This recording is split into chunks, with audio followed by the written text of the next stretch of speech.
আসসালামু আলাইকুম ওরহমতুল্লাহি তাআলা ওয়া বারাকাতুহু। সম্মানিত দিনদর্দি বাবা মার ভাইরা মা বোনেরা, আজকে আমি আপনাদের সামনে আলোচনা করব খুবই গুরুত্বপূর্ণ একটি বিষয়। সেই বিষয়টি হলো আপনার অবাধ্য সন্তানকে বাধ্য করার জন্য আমি ছোট্ট একটি আমলের কথা বলবো।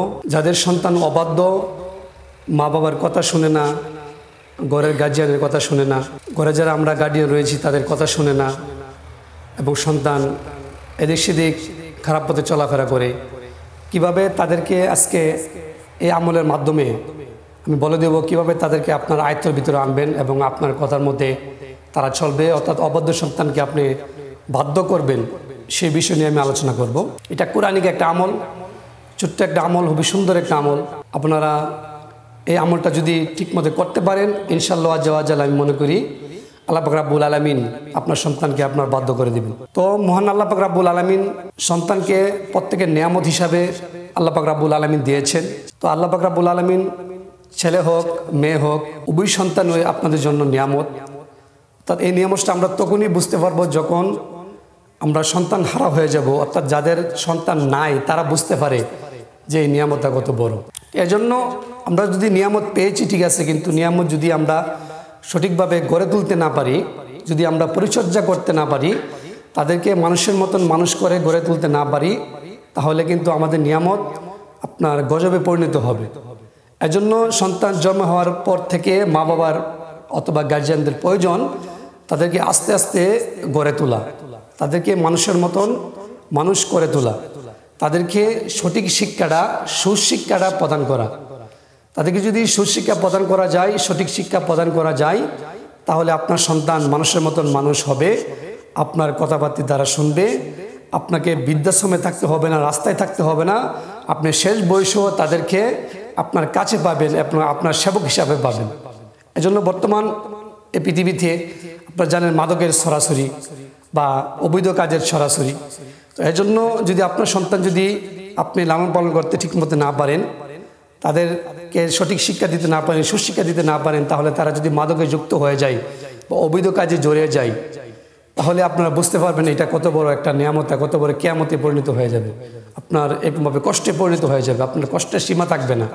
এই জন্য সন্তানকে তাদেরকে তাদের লক্ষ্যবস্তু জান্নাত হিসাবে তাদেরকে বুঝিয়ে তাদের বাবা তোমাদের লক্ষ্যবস্তু হবে জান্নাত, আবার তোমাদের এই জান্নাতে আল্লাহ পাক রাব্বুল আলামিন তোমাদেরকে দুনিয়াতে পাঠিয়েছেন আল্লাহ পাক রাব্বুল আলামিন ইবাদত করে তাদের জান্নাতে পৌঁছার জন্য। যদি এই শিক্ষাটা আপনারা প্রদান করতে পারেন, তাহলে তারা যখন জান্নাতের জন্য যখন আপনার কাজ করতে থাকবে, তখন তারা আপনার অবৈধ কোনো পথে যাবে না, তারা সঠিক পথে থাকবে, ইসলামের পথে থাকবে। এবং তাদেরকে সুশিক্ষা প্রদান করবেন। শিক্ষার মধ্যে একটা সুশিক্ষা, একটা অন্য শিক্ষা রয়েছে বা সাধারণ শিক্ষা রয়েছে। সাধারণ শিক্ষা বই পুস্তকের যে শিক্ষা রয়েছে, দুনিয়াবী যে শিক্ষা রয়েছে, তার পাশাপাশি আপনার আখিরাতের শিক্ষাটা দিবেন, তাদেরকে নীতি শিক্ষা দিবেন, তাদেরকে অহংকার থেকে মুক্ত থাকার জন্য, গর্ব থেকে মুক্ত থাকার জন্য তাদেরকে শিক্ষা দিবেন। এরকমভাবে তাদেরকে সুশিক্ষা প্রদান করবেন এবং তাদেরকে বিভিন্ন ইলেকট্রনিক ডিভাইস, যারা ছোট বাচ্চা রয়েছে তাদের ইলেকট্রনিক ডিভাইস এবং তাদেরকে ইলেকট্রনিক যে বস্তুগুলো রয়েছে এগুলো থেকে তাদেরকে কম যাইতে দিবেন, কারণ এগুলা চাইতে বই তাদের জন্য গুরুত্বপূর্ণ। এজন্য বই যেন তাদের হাতে সবসময় থাকে, খাতা কলম যেন তাদের হাতে সবসময় থাকে, সেই শিক্ষাটা তাদেরকে প্রদান করে থাকবেন। এবং আপনারা যারা গার্ডিয়ান রয়েছেন, আপনারা প্রত্যেক গার্ডিয়ানকে আপনাদের বন্ধন ঠিক রাখবেন, আপনাদের ভালোবাসা ঠিক রাখবেন, আপনাদের ঘরকে আপনি এরকমভাবে সঠিকভাবে পরিচালিত করবেন, তাহলে আপনার কাছ থেকে আপনার পরিবারের যারা সদস্য রয়েছেন তারা শিক্ষা পাবেন, আপনার ছেলেমেয়েরা শিক্ষা পাবেন। এজন্য আপনার দুইজনকে আগে ঠিক হতে হবে। তো এজন্য আপনাদেরকে এই কথাগুলো বলার উদ্দেশ্য হলো, যদি আপনি এই কথাগুলা, আপনি যদি এই আমলগুলা, এই কাজগুলা করেন, তাহলে আপনি সঠিক শিক্ষা পাবেন। এরপরে যদি আপনার এই কাজগুলো করার পরে যদি আপনার সন্তানরা যদি অপথে চলে যায় বা আপনার কথাবার্তা শুনে না, তাহলে একটা রুহানি চিকিৎসার কথা আমি এখন বলবো, যে রুহানি চিকিৎসার মাধ্যমে আপনার সন্তানকে আপনি বাধ্য করতে পারবেন। যদি আপনার কথাবার্তা না শুনে, আপনার পথে যদি তারা না চলে, আপনার কাজে যদি তারা মনোযোগ না দেয়, লেখাপড়া মনোযোগ না দেয়, এবং আপনার ঘরে যদি তারা মনোযোগ না দেয়, তাহলে আপনি এই কাজগুলো করতে পারেন।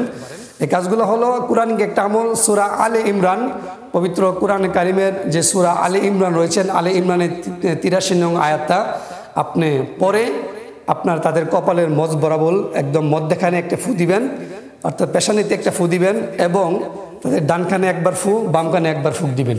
এভাবে আপনি এই সূরা আলে ইমরানের আয়াতটা প্রতিদিন আপনি করবেন। প্রতিদিন অন্ততপক্ষে আপনি 7 বার অথবা 11 বার পড়ার পরে আপনি তাদের এই সিনা বরাবর আপনার কপালের ভিতরে বরাবর আপনি ফু দিবেন এবং তাদের ডান কানে এবং বাম কানে আপনি ফু দিবেন। সূরা আল ইমরানের আয়াতটা আপনাদের সুবিধার্থে আমি স্ক্রিনে দিয়ে দিচ্ছি, আপনারা এই আয়াতটা আপনারা দেখে পড়ে নেবেন, অথবা কোরআনে কারিম খুলে কোরআনে কারিমের ভিতরে এই আয়াতগুলো রয়েছে, এই আয়াতগুলো আপনি পড়তে পারেন। কারণ কোরআনে কারিম আল্লাহ পাক রব্বুল আলামিন বলেছেন কোরআনে কারিম মুসলমান মুমিনদের জন্য একটা শিফা। তো আল্লাহ পাক রব্বুল আলামিন এই কোরআনে কারিমের ভিতরে অনেক সমস্যার সমাধান এই কোরআনে কারিমের ভিতরে রয়েছেন এবং আমাদের জন্য শিফা হিসেবে আল্লাহ পাক রব্বুল আলামিন দান করেছেন। এজন্য কোরআনে কারিমের আয়াতটা আমি আবার বলবো যে আপনারা এই আয়াতটা পড়ে সূরা আল ইমরানের 83 নং আয়াত পড়ে আপনি তার কপাল বরাবর একটা ফু দিবেন এবং দুই কানে দুইটা ফু দিবেন। যদি ছেলে সন্তান যদি আপনার মেয়ে সন্তান যদি বড় হয়ে যায়, যদি ফু দেওয়ার মতন আপনার এই সামর্থ্য বা পরিস্থিতি না থাকে, তাহলে আপনি কি করবেন, এই আয়াতটা আপনি একটা সাদা কাগজে আপনি লিখবেন।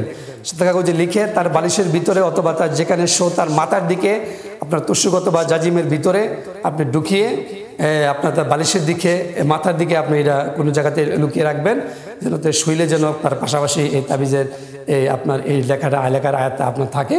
এভাবে লেখে আপনি বালিশের দিকে আপনি রেখে দিবেন, একটা কাগজের মধ্যে সাদা কাগজের মধ্যে লেখে, তাহলে তারা আস্তে আস্তে ঠিক হয়ে যাবে।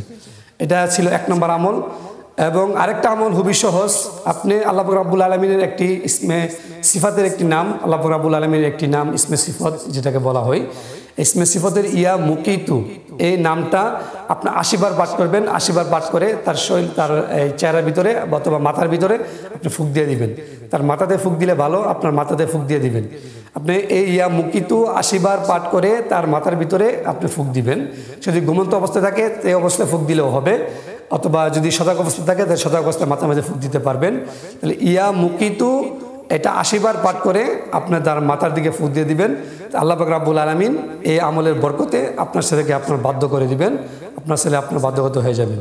তো আমি দুইটা আমলের কথা বলছি, একটা কোরআনের সূরা আল ইমরানের 83 নং আয়াত, আর একটা আল্লাহ পাক রব্বুল আলামিন ইসমে সিফাতের একটি নাম ইয়া মুকিতু। দুইটা আমলের যে কোনো একটি আমল আবার আপনি করবেন, যেটা আপনার কাছে সহজ মনে হবে সেই আমলটাই আপনি কি করবেন, করতে পারবেন।